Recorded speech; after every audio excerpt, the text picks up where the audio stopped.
Meron na ako may ano na yung buhay ko, may tukas.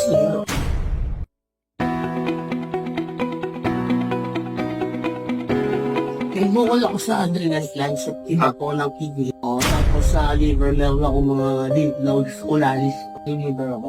Oo. Saka kasi kung at that time, na ako 200 kilo. Hindi na ano ko, yung sa adrenal glands ko, kinalaki ako ng sobra.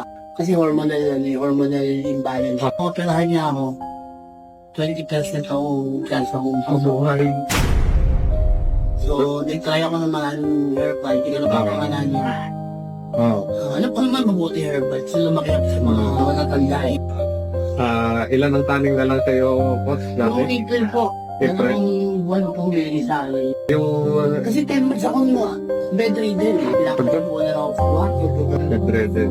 Ganun hirap ako. Ayun, ikod ako magbuhat na pamangkin. Oo. Sabi ko, ako na mismo nagdadasal, mamatay na ako. Eh kasi hindi ko yung buhay na gano'n, di ba? Oo. Sanay ako sa, hindi naman makumayaman, pero mas ang buhay. Nilawan ng Diyos. After, nakatulog sa pala ako uminom ng tea. Ginawa ko, isang bote ako sa umaga, isang bote ako sa gabi. So, ngayon, papasalamat ako, nabigyan ako ng mga noong magkakataon.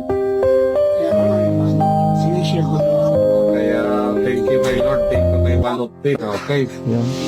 Maraming salamat, sir.